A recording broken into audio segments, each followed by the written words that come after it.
All right, welcome everybody to our first TXUUJM Votes infomercial about the wonderful things that we can do to be involved in democracy in Texas.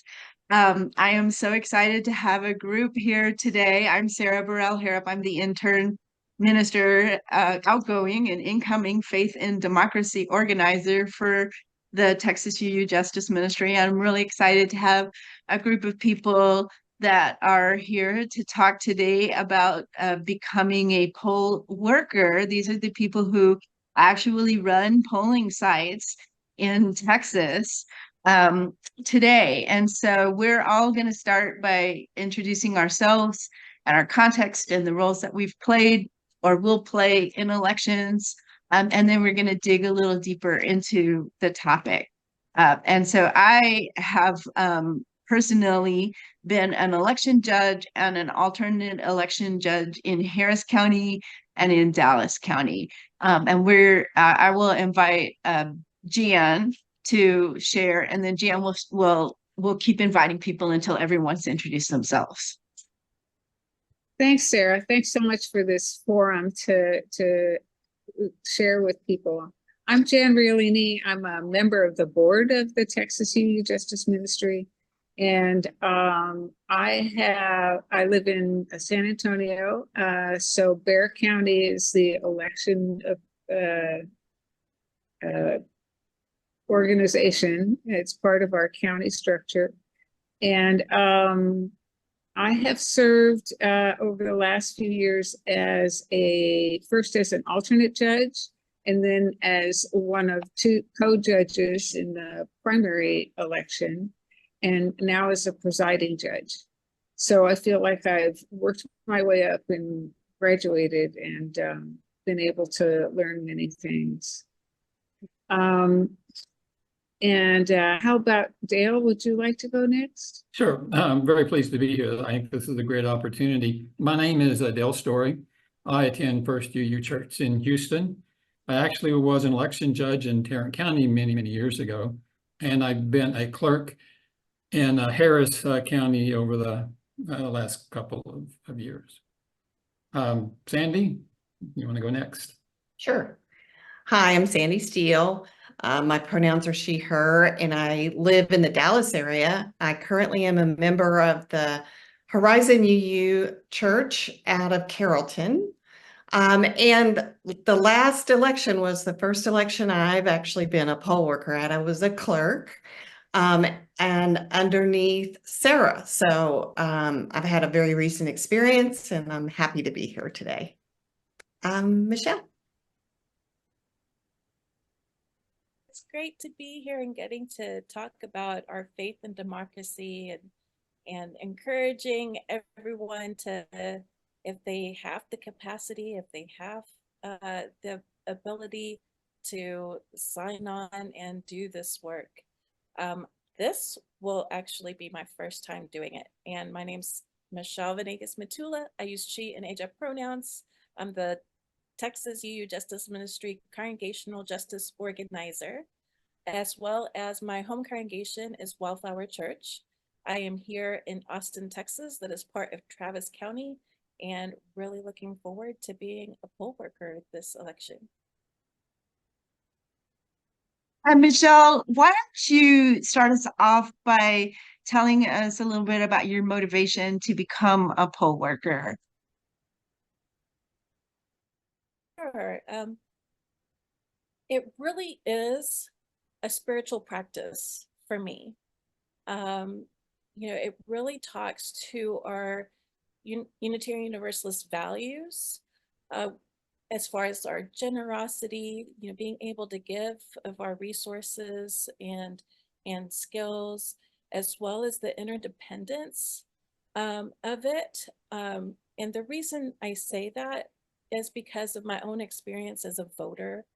At a recent election, I was at my local polling place, and our neighborhood's very diverse. It's very multicultural.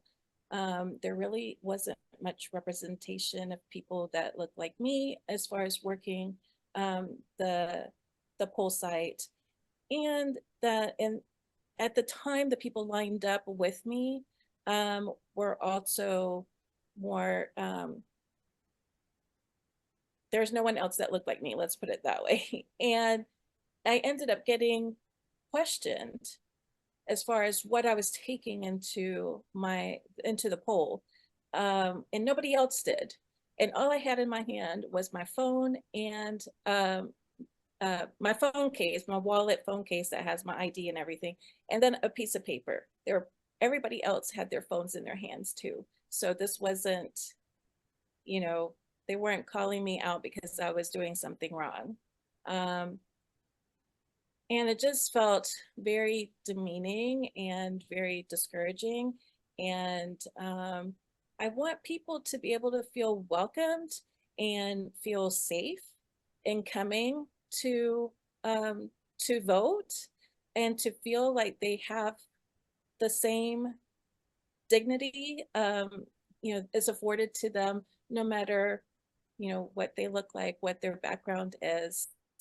And so it's just really important for, if you're able to be that welcoming face, to be that person that can, if you see something that isn't just, that you can, help kind of diffuse the situation and make sure that people are taken care of.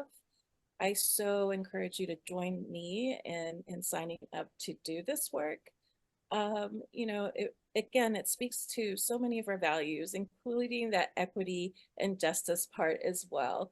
And to be able to do this work in showing up in our faith and being able to show up, it is another place where we get to put our faith into practice. So I also would encourage our youth, because 16-year-olds and up can sign up to do this work too.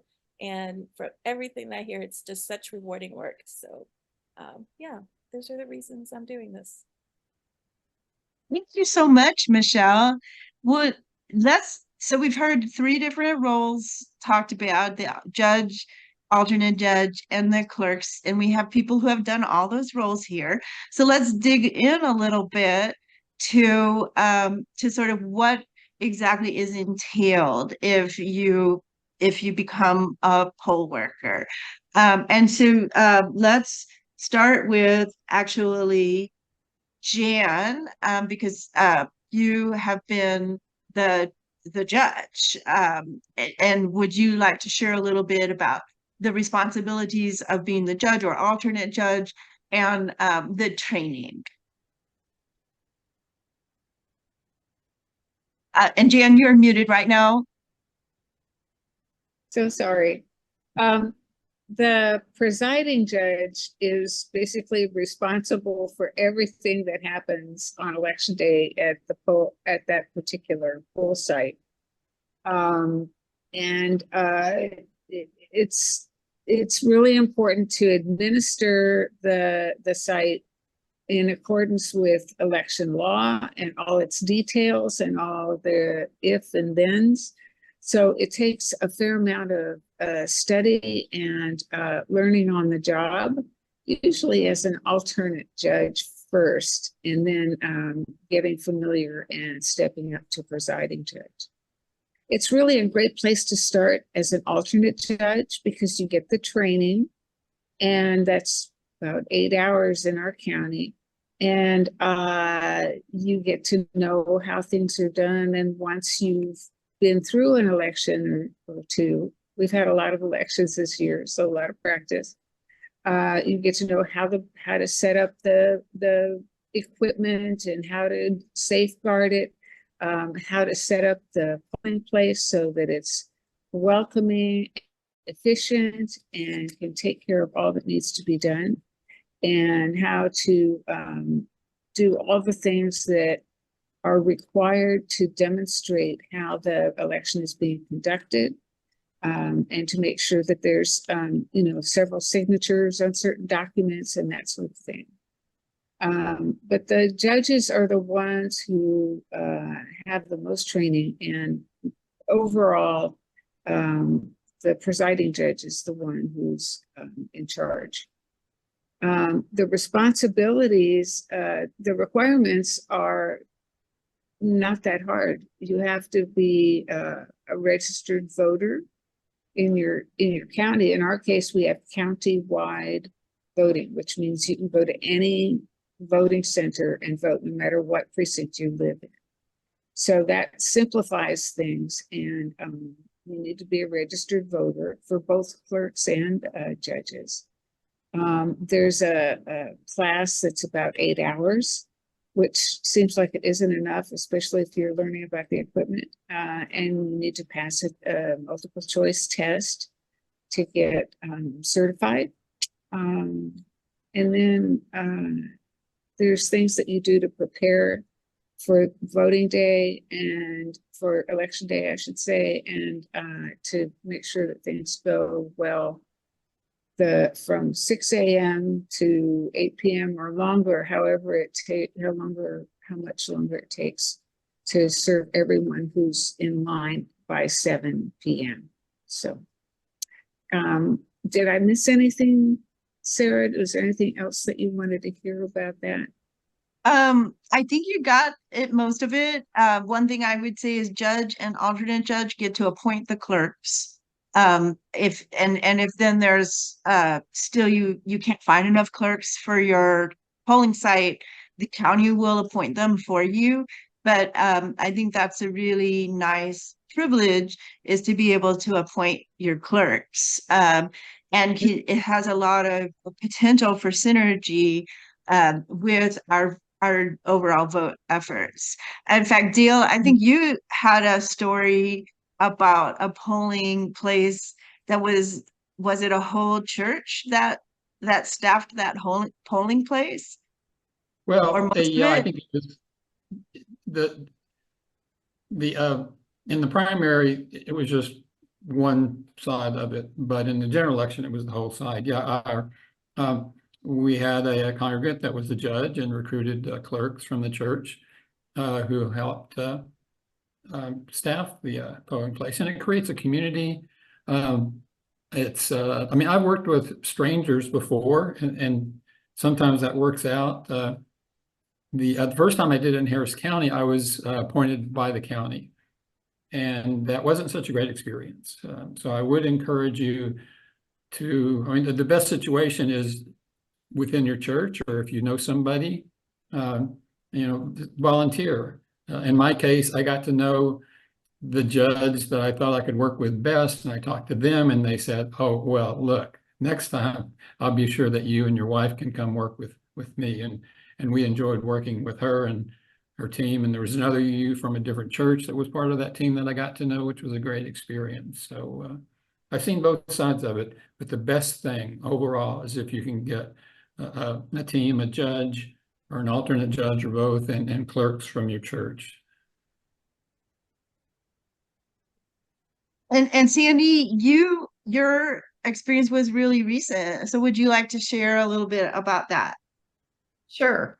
I've never done it before, but like Michelle, I felt like it was really my duty, but also because I had retired just 2 or 3 years ago, so I felt like I should do that now. But it really, it wasn't, it was a little bit scary, but I went to the training. It's 4 hours of training instead of 8 for a judge. But they really walk you through it, and they show you exactly what to do. You get actual hands-on training too. So you really feel like you can do this when you walk in. And then working, of course, with Sarah made it easier because I knew I was walking in with somebody that I was in community with, so I already had a relationship with, which was nice. I didn't feel so intimidated.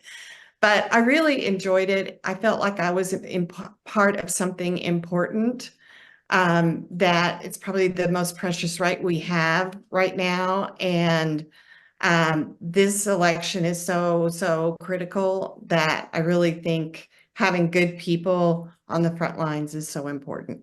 So I recommend it highly.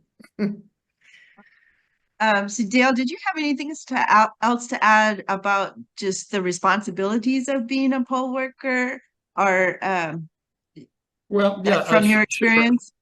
I mean, as a clerk, I mean, I've seen the judges and what they have to do, and all credit to the judges, including that they sometimes you can't just recruit 4 people from your church, and you have to throw your cast a little wider.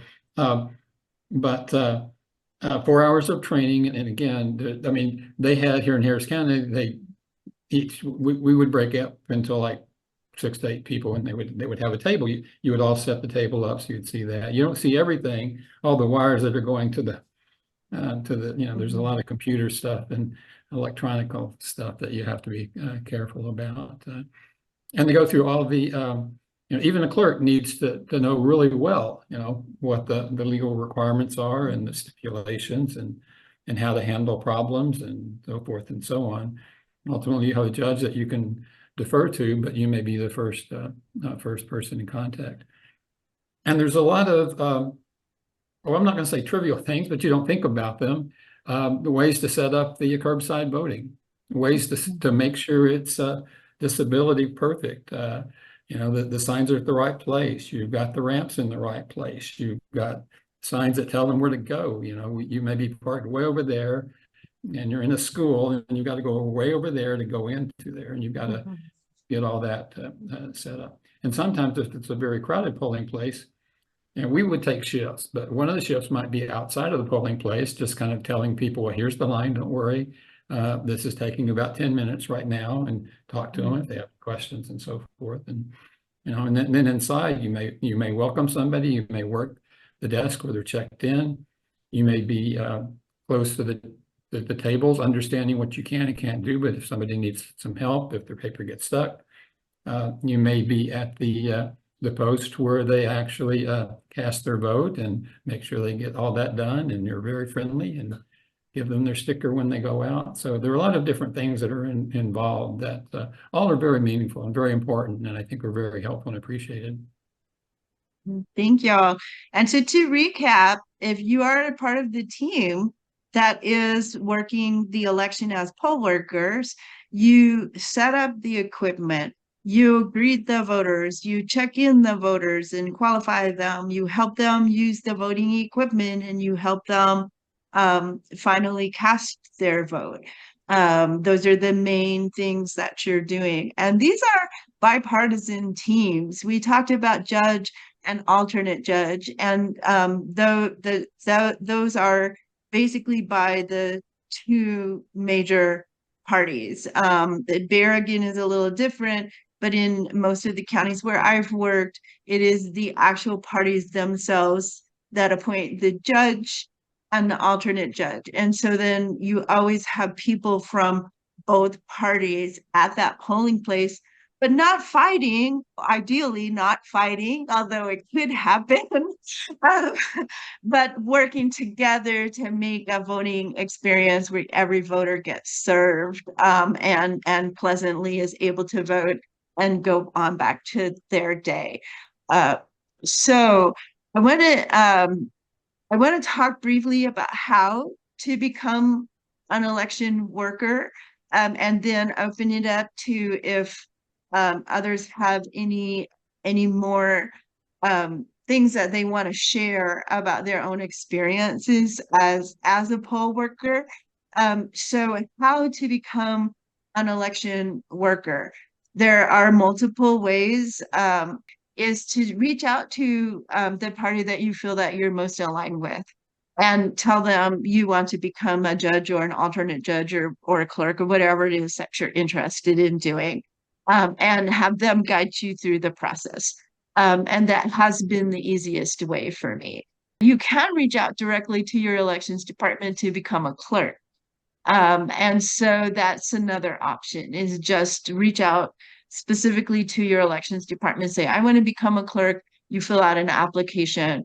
For students, you fill out a student application. That is the one exception to being a registered voter, because when you're 16, you can't register to vote. And those students, workers get they get paid just like all the other clerks and judges. They get an excused absence from school, and they get to work with a coordinator with the elections department. So that is how to do it. In Dallas County, as a judge, I have discretion of whether I want to use, if I have 3 roles to fill of clerks, I can get 3 clerks that can work all day. But if I have people who are like, I can't work all day, I only want to work a half day, and I can find 2 people who each want to work a half day, I can allow 2 people to work a half day. I don't know if that's the case in the other counties. So if you're aware or have done this, let me know, Dale or Jan. Is that something that's a possibility in y'all's counties? So Jan's got thumbs up. You can do that in Bexar County. I'm sorry, it has been in the past. Things have been changing here in Harris County, and I haven't worked a poll this year. But yeah, in the past, it was flexible. You don't get hours if you leave after lunch. You clock out, and you're not going to get paid for the rest of the day. But yeah, I've seen some clerks that did, I can't be here in the afternoon, I've got to leave at 1. That's fine, we've got you covered. Right. So the point here being is that the main role that is not flexible is that judge or alternate judge role, but the clerk role has flexibility. And we're also going to bring opportunities to you that are shorter term than even that in future infomercials. So in terms of if there's other anecdotes, or I wanted to open it up to other anecdotes or other feelings that y'all have about serving in this way that you haven't expressed yet. I was going to say that I found that people were really, really gracious and grateful for us to be there. They really appreciated the work we were doing. And it just felt really good to be on the ground. It's a long day, but you get a chance to take breaks, and you've got a good team to talk to. And it's really fun to meet the people walking through the door as well. So offering that warm welcome is really a gratifying way to give back. Well, as a judge, I've felt like it was a lot to learn, and a little stressful at the beginning to try to remember everything and remember where the instructions for this and that are and so forth.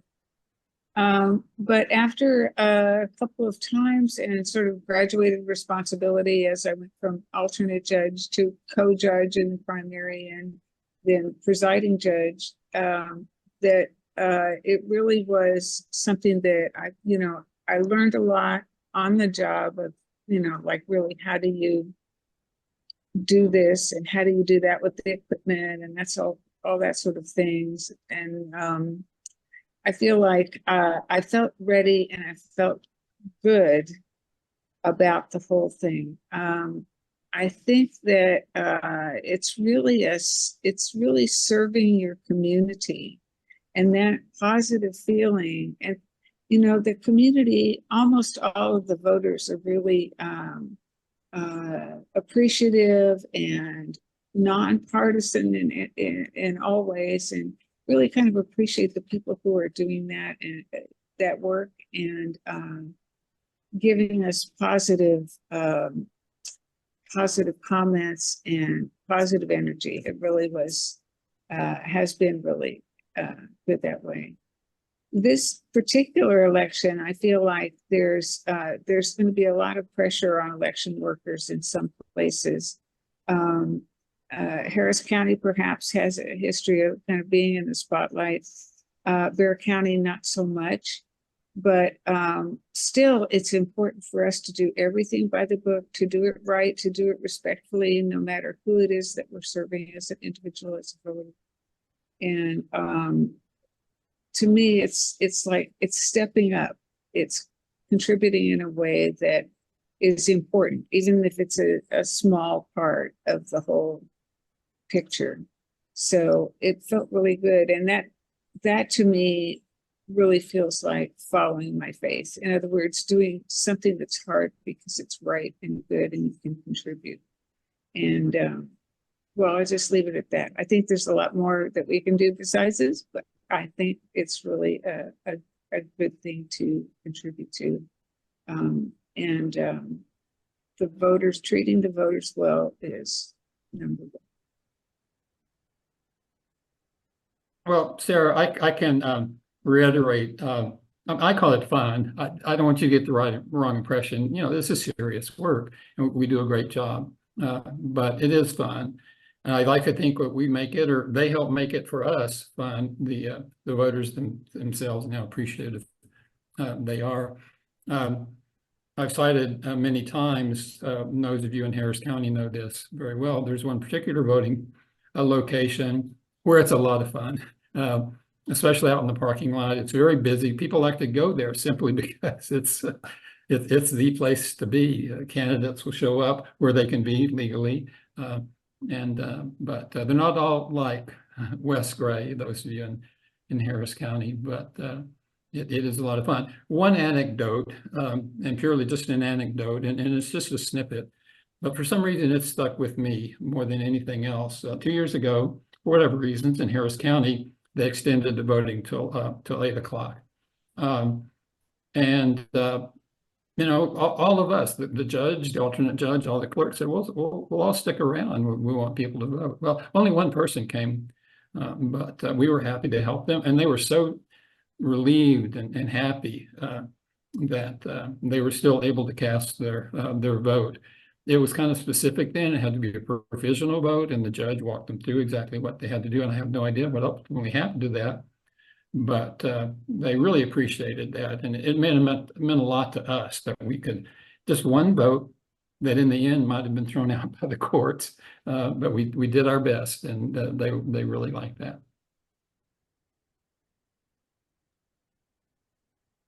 Yeah, and I just want to add, and Jan spoke to this too, but just how this is really centered in love, you know, centered in, you know, our wanting to give an experience of the democratic process that is faithful and trustworthy, and but really, really deeply seated in love. You know, not everybody gets a vote. There's a lot of folks that we're in relationship with that do not get to vote. I mean, this is including for our, you know, migrant siblings here in Texas. We're talking about the youth here in Texas, where, you know, so voting is quite the privilege. And for us to be able to deepen the work that we're doing by choosing to be a service in this way really speaks volumes to our dedication to our values. And so again, I just encourage you to sign up if you're able, and to be able to give in this way, as well as, and another thing I wanted to point out is that if you speak a second language, that is so helpful, that is so needed at our polling places.